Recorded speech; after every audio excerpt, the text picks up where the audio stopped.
And we're live. We are live. Uh-huh. Welcome, welcome to the Welcome. Church of Arm Wrestling podcast. CJ, it's been a journey getting you on here. I apologize, but it's part of the story. How you doing tonight, my friend? Doing pretty good. What about yourself? Not too bad. Not too bad. Life is pretty chaotic, but wonderful at the same time. Live. We are live. Hold on, I gotta turn this. Uh-huh. I got the whoop de whoop. Welcome. I whoop de whoop myself. CJ, I whoop de whoop myself. I see. All right, I got that bullshit off. Gary Roberts and John would go off though. Got to turn that shit down. Cj Twine, he's a part of this new direction I'm taking in this thing I'm doing. Is my favorite thing as a commentator is when I go to a tournament and someone just destroys everyone and I have no idea who they are. Not that I don't know who you are. A lot of people know who you are, especially on the East Coast. But you're one of those guys that are just one super match away from being on the elite, the top shelf of this thing. And I want to showcase you guys like you, Dane Moser, Jordan Sill. You guys are right there. Um, One thing I like to do with my guests here, we're going to do a little warm up, man. I like to feel these guys out. Uh, let's find out a little bit about CJ Twine here. CJ, you grew up in Georgia? Where you from? Y- Georgia? Grew up in y- Georgia? yes, sir. How long did you live there for? Um, I lived there till I was 18. Oh, word. I moved to Virginia in 2000, well, 2007, going to 2008. How old are you now? 31 years old. Dig. Uh, Growing up, any sports figures, actors, family members, anyone that you could tell me that had an impact on your life? Um, I always been a huge sports fan. Like growing up, I was a huge sports fan. Like I would say, like Ray Lewis was a huge influence on me. Did Ray you play football? Lewis, Did you play football growing up? yes, I did. What'd you play? But Line? I was different. See, the thing was when I played football, I was different from other kids. I started really Yeah. like I started playing football at 13 years old, and for football, wise, it's late. Like I didn't even know how to put pads on or nothing. Yeah, Like, I was fast, but I always got hurt. I had a probably made it through two of maybe 8, 10 seasons without something. I got metal in my wrist hmm getting flipped over in the ice. I got metal in my knee from colliding on a slant with a linebacker, and I got metal in my right ankle from doing a dive up the middle. There's nothing like being a running back and taking a dive up the middle, knowing your linemen are terrified of the other guys, and you know you're going to get mangled, and there's nothing you can do about it. that's the worst feeling ever. Have you ever been in a game where your team was just outmanned and they just gave up? That's a Shit, fucking feeling. hell yeah. I hate people like that. I know. And I was like, man, I'm about to get killed because I got people in front of me that Yeah. scared. What positions you play? I was one of them guys that I was leaving myself as like an athlete. I play a lot of positions. Dig. When I first started playing football, I started off as strong safety at first. Then I played some linebacker, Dig. defensive end, Yo, football running in the back, South's pretty fullback. serious, ain't it? Hmm. Football in the South's pretty serious. Competition, huh? Yeah, Yeah. So, very Georgia, confident. what part of Georgia did you grow up in? Clayton County. I should stay in Riverdale in Clayton County. So, tell me about life in Georgia. What's it like for a teenager in Georgia? What do you guys? What's it like there? well, well, I ain't really lie. I ain't at first. I ain't really grew up in a really nice area, so it was a lot of fighting Dig. and yeah, a lot of you gotta prove yourself. I feel that. But thing about me, sports was my way out. Yeah. Like I did football, wrestling, track, and even before I did them sports, I used to do martial arts too, Oh, for just to real? stay out of trouble. I'll tell you what, sometimes when we're as kids and teenagers, we don't really know the impact of playing those sports other than the athletics. When Right. in fact, those sports probably kept us out of a lot of dangerous situations. We realize that later in life. That's a good reason to keep putting these kids in these sports. In Philadelphia, we got a guy in my club, Italian club, Timmy Sinise. He runs this place called the K&A Boxing Club. And the K&A, if you've never heard of it in Philly, is like Oh, I heard him before. it's one of Nice. the worst places in the country as far as drug addicts and it's just it's hell on earth. Hmm. And he's right in the middle of it, training these kids, putting them in the gym, boxing, getting their frustrations out, keeping them out of trouble, and those kinds of acts are to be commended. They have that effort's going to have an impact on those kids that they won't know till they're our age. Exactly. Yeah, that's 'Cause what's up. I look back in my life, you know, from when I was a teenager to now, how a Yeah, lot of things changed. A lot of my friends, a lot of them got killed, or a lot of them is in jail for life, which is crazy. yeah. I know, and just to think, like even if like we're raised right, and we got friends that ain't on the up and up, they're still our friends. You're just one car ride away from being in a bad situation, even if you got your shit straight. Hmm. You know what I mean? I've been there. Gave my brother-in-law's friend a ride home. Just got out of jail, and I was supposed to just give him a ride home, but he wanted to pull his gun out and go to this dude's house and whack him. And I'm Mm, like, here I am in this situation. I just wanted to take him home. You know what I mean? It's all it that's takes. crazy. I mean, I got out of it. Don't get me wrong, but it doesn't take much. Damn. So I know this is a cliche question, but how uh how did you find arm wrestling? That is how we found each other. Look, How'd you get into this? look, me. This is interesting. Me finding arm wrestling is way different than Oh, two that's things that people arm wrestling. Let me tell you why. I did not know anything about arm wrestling being a sport at all. Have no knowledge of it. Period. Like the guy that introduced me to the sport, of course, he don't pull anymore. He named Lewis Colvin. One day we work on the same job, and he gave me a handshake, and he was like, "Man, you got a serious grip." I said, "Man, I said, yeah. I mean, my dad teach me how to have a firm handshake." So he said, "Look, meet me in the cafeteria right quick." I said, "Okay." Then he said, "Let's arm wrestle." I said, "Well, we all grew up arm wrestling in class, on the table. Everybody going sideways, don't know what they're doing." yeah, So we arm wrestled, and he felt how strong I was, and he was like, you need to get into arm wrestling." I said, "What?" I said, "Arm wrestling's a sport?" He said, "Yeah." I said, "Oh, you serious?" I thought it was a joke at first. He was like, "How about this? Come to arm wrestling practice. If you like it, we could keep going to it." He said, "I bet you'll like it." Okay, I was all right. We'll try it. And when I went to my first practice, of course, after practice, I could put my arms down. That toothache feeling. my first practice. I told this story once before. I sat in my car. I was like a 2-hour practice, and then sat in my car, and I couldn't get my hands on the steering wheel. My Yeah. I Mm.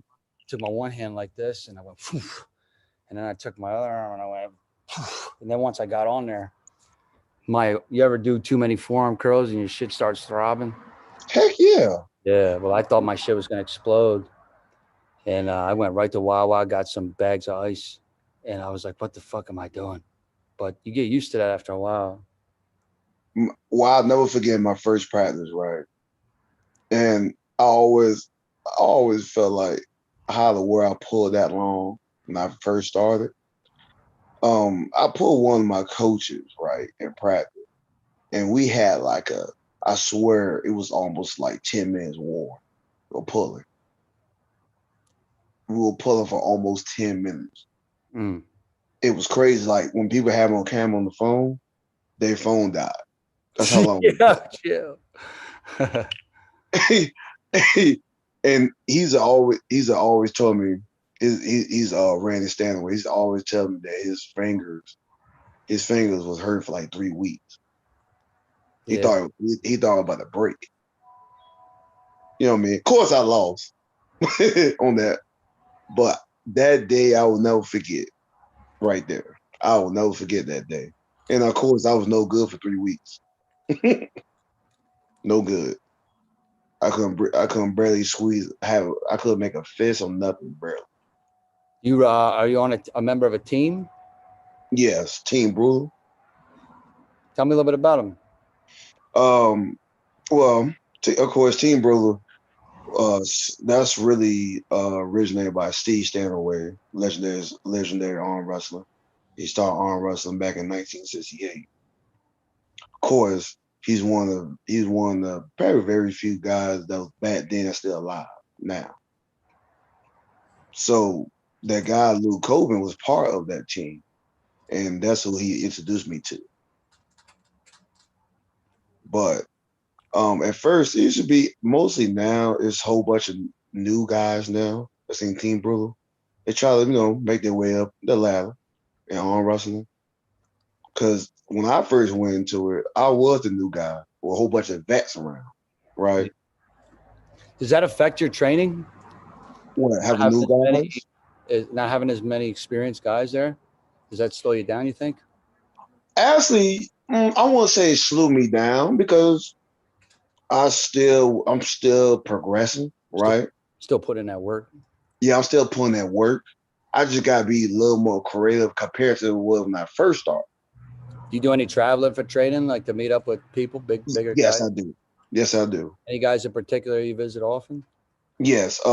The At first, I said in the beginning of my career, we used to go to North Carolina all the time, and we always train. We always train with the Russell brothers, Tommy and Giles Russell. Was to train with them all the time. This was back when I was new. Then as I got stronger and better, sometimes some people life, take a toll on people. They go different paths. So this is why I met Dave Morocco because I went to it was a tournament in Virginia, big tournament. So you're connected to Dave Morocco, huh? Yes, sir. A lot of people. Um, Look, I went to it was a big tournament in Virginia. A lot of people from Maryland, PA sometimes go to it. So of course it was like I pulled in 215 class. It was like a double L. This was like in what 2015, like late 2015, and it was like a qualifier. Won the qualifier. It's like a second qualifier I went to, and I got like second. I think I got second one on third place the other one. Okay, and that's when I first met. And when I first met Dave Morocco, he talked to me. He was like, "Who are you?" I'm like, it's like everybody else, Cj Twine. He was like, you stay here? I said, yeah. He said, yo, you super talented. He was like, one day you need to come to one of my big practices. He said, you real. He said, you might be the next big thing for your state. I said, hey, cool. I said, that sounds fun. And I'll be going up visiting practice with him ever since. Of Wow. course, we have like very close, me, him, Kenny Smith, of course, Paul Lynn. Yeah, Paul Lynn said that he's the big reason why he's where he's at in the sport because Dave was Hmm. the first guy to show him that he had something. Sounds like it's happened with you as well. Yeah, I got a cool story about Paul Lynn. Go for A it. lot of people don't know. Okay. Of course, I met Dave. This is before Paul. Because Paul came to sport a year after I did. Give me time He frame. came, When is this? huh? When is this? What year? Um, Paul came to sport 2016. I came 2015. Uh, I came February of 2015 into the sport. And if I remember correctly, I think Paul came either February or March 2016, something like that. But I met him at Triple A Nationals. That's one of the first time I met him. I think at that time he was only pulled for like 4 or 5 months. And I think if I remember correctly, I think he got third place or fourth place. It was weird because I was pulling the 220s, but I was 205. But I was overweight to pull the 198. oh, So I was like, man, forget it. I ain't gonna kill myself to cut this, you know what I'm saying? So I I've just done, pulled the I've, 220. I've done that, man, and that's not worth it. Killing yourself to get to the weight. Right. Yeah, It was not worth it. yeah. But he was pulling the 198s. And I think he got even third, fourth place. He did real good for a guy for 4 months. I thought it was amazing because he was over there flashing people. But after we got done with the tournament, you know how we all slow pull and we talk. And he came out of nowhere, introduced his stuff, you know what I'm saying, on Paul Lynn, some buff guy. And we talked a little bit, we pulled a little bit, boom, boom. And that's how we first connect. And as I always told him, I said, man, you're gonna be real good, man. I said, you be pulling for what? 4 months? And you got in the top four, you're gonna be real good one day. Keep working. So it's kind of funny that now he's like the man. Mhm. I Yeah, always thought he was real cool. yeah, he's the one who got me doing what I'm doing right now because Oh, really? Oh, okay. I just picked up the thing and went live one day on a random and had fun calling a match. I had no idea what I was doing. And then all, just doing live feeds about other things just to get comfortable in front of the camera. And he said, "Hey, if you really want to do something with this, get yourself a real camera, you know, and an editing program, and you make it look a little more professional. And then you might have something." And one day I just signed up for a Best Buy card, 2 grand, and I just started getting. I got a laptop and a camera, and the rest is history. Not that I'm anywhere right now, but I mean, I wouldn't be even sitting here and doing this if it weren't for him saying I had something because I didn't really think about it. I was just doing it to put a goof. You know what I mean? I Yeah. was done pulling and I had a lot of energy and I felt like doing it. But now it's turned into something that I really enjoyed. It's funny how we're all connected in these ways. It's a part of the sport that I love to showcase is what's it, part of what it's really about is has nothing to do with the table. It's just the impact that we have on each other. It's like think about this. You said Paul Lynn, he's inspiring. He probably makes you train a little bit harder if you were focused on him. Like if you had a match against him, you probably train a little harder than you would. It keeps you straight when he's not around. Like it's like he has an impact on your life that he doesn't even know because if you fuck around and you ain't on the up and up, you ain't gonna be able to face. When you face him, you won't be ready, and you gotta live with that, not him. So you know what I mean? It's stuff like that that's not really talked about that much that I think is important. Does that make sense? Yeah, because if you a guy like him, coming from me that been, I trained with him before, you know what I'm saying? A lot, multiple times. I Yeah. pulled him multiple times in the past. So I know if you're not ready, and when you go against him, it'll be a quick match. He Right. gonna run right. He When will I stick watched with you. when I watched him at the ROTN, I was commentating, and he just was off in everyone, and he didn't get tired. It was one of the scariest things I've ever seen. I made a movie about it a little bit, and he fits the bill as a Terminator. Yes, sir. Hey, you prick! He That was he he he do with my man. I seen it because the funny thing was, I was supposed to win, but I yeah, couldn't go. Something came up. I was supposed to win to New York to get involved. You know what I yeah. mean? I just want to go there and play spoil. That's what I've been doing my whole career, You going like the messing up. Wedding Crashers, yeah? Yeah, I I'm feel like that. I like that role. I I know. mean, I like the would be like a wedding crash. Just come on, mess up Yeah. somebody's day. When I You know used what to I'm play saying? when I used to play pickup football, I used to go to a new place and pretend I sucked so I could get picked last and just demolish everybody. I just the Wedding Crasher thing. Right. Yeah. So me and you talked a little bit about your ladder, something Steve Black taught me, a group of couple of guys that you feel like you need to defeat to progress in where you're headed in this sport. And we talked about a couple of names. I like to bring them up.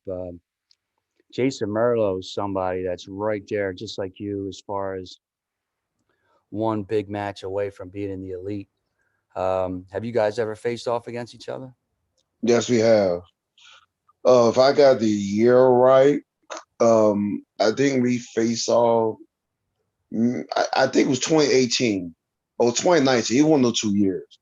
One of those 2 years. I think it was 2018, if I remember correctly, that I faced him in the challenge match. And the crazy thing was, I did not know who he was. Right. Um, I seen him before. I remember Dave Morocco had a bit practice one time. Right. And Paul Lynn told me about him. You know how Paul Lynn got information on everybody, especially up north. So he was like, "Yo, this guy Henry Rich is crazy." You know what I'm saying? Right. Like he's like he might not look like nothing, but his hand wrist is like on the retard level, especially the left side, right? So like knowing me, I'm like, okay, I didn't really know. See, I'm the type of guy that when somebody say, "Oh, this person a beast," I be like, I want to see for myself Right. because I'm a beast myself. So I'm like, I want to see is this person what everybody say they are. You know what I'm saying? So when I went out there pulling, unprepared, you know what I'm saying? See, I ain't reading, have my homework. I ain't have my homework really, right?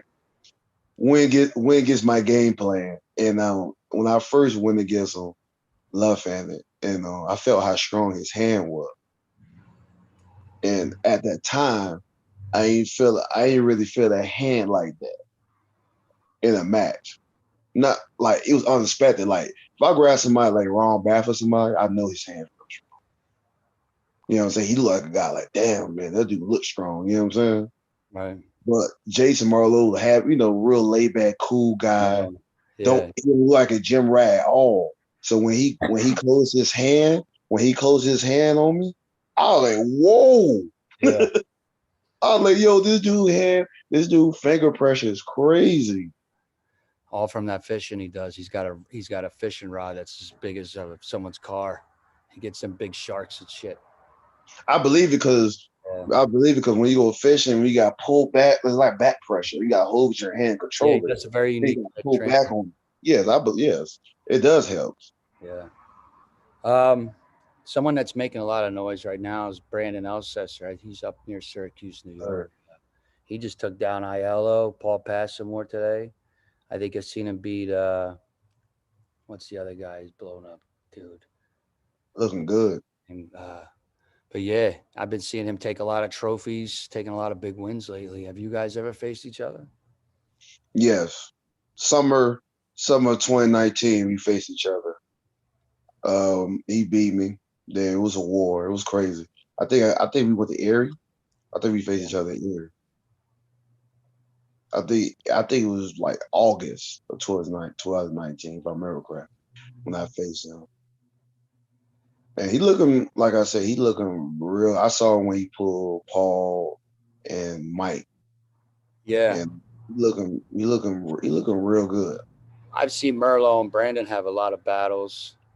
Yes, Uh, I have to. I have yet Mhm. to see Paul Lynn tested. He seems like someone that if you can beat him, you're right on the fast track to some big bucks. I know it been a while. It been a while since they faced him. I remember he faced Paul. You talking about Brandon, right? Yeah, I remember Brandon faced Paul in I think about 2018 or 19, a little bit before he faced me. I remember Paul beat him in the super match, both hands. yeah, But it seemed like Brandon now look real good, yeah. right? He looking real good. So it'd be interesting, but also Paul looked real good because that what he did at the ROTN, I he looked up big time. I haven't seen him be tested yet. That was my first real time at seeing him in action. Um, Hmm. it was terrifying. He didn't Yeah, sweat. that dude I don't know look. what the hell he's doing, but he needs to patent it and sell it on DVD if anyone watches those anymore. See, like when people talk about Paul, man, like man, I know some people hear me here, but like some people hear me about like what's the secret what he doing? Right? The thing about him that a lot of people don't talk about, it's talking about how strong he is, right? Paul always been strong. He came in sport strong. He was strong before he came in arm wrestling, right? Is what he Paul is a student of the game. He's getting smarter. He getting very smart. He getting smarter in arm wrestling. He learned the game a lot better. My mom. So I'm sorry. Hi, how you doing? How you doing? I'm This, doing good. this is CJ Hi, Twine. CJ. This is my. Hello, how you doing? I'm doing wonderful. Great I just news. wanted to check in. We, we took some. Listen, funny story, Mom. Last weekend we were at the casino and we were supposed to hook up, and I couldn't find a place because they were hitting me with the mask with the won't. I had it over under. I call it the won't. And then I got so I finally got him on the horn tonight. It took us a little bit of time to get set up, but we're almost done. My mom. Sweet. You want to come over for tequila shots? Shit, what? He's in Virginia, Mom. Oh, well, Yeah. we like tequila over here in Well, Lancaster. what you do? What do? You lick your finger with Salt, your hand, salt on the lick, hand, suck, drink, suck. the lime. Jesus, mom. It's all good. Every once in a while, I give me a bottle of Patron. Yes, that's Yes. what mom. Do you drink it straight? Yes, sir. This is priceless. Come to the bar, they send us more, man. They give More? us like extra. Wow. Hey, it's really nice meeting you. Nice He's meeting you too, mom. that, mom. All right, I'm gonna let you finish. I just wanted to interrupt and see what he was doing and say Yeah. hey. Ain't nothing wrong with that. All right, take care. You too. That's priceless. Oh my gosh. But like I was saying, people think it's a huge secret of what Paul is doing. Like I was telling people, Paul always been strong. He was strong before the sport. He came in the sport like that. He's Yeah, getting smart. He's a student of the game. He's learning. for sure.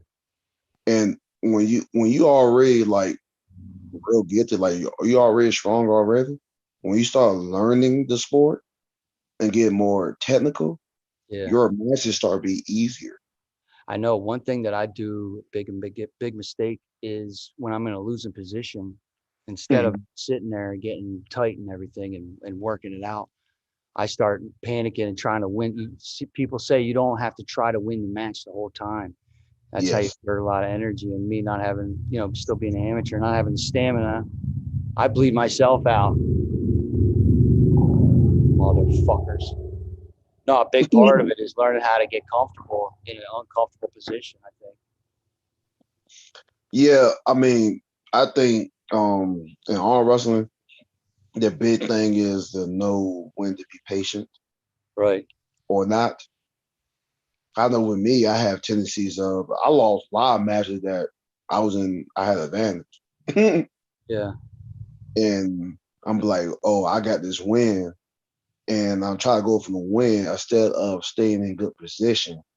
Because if Yeah. you are in good position, a person cannot take the advantage away from you. Yeah. So, anything you got? Anything in the immediate future? Any big matches coming up? Big tournaments you want to plug before we wrap this thing up? Yes, sir. I got two so far um, on my schedule. To set down nationals next. Oh, that's a couple. Is that next week? Yes, sir.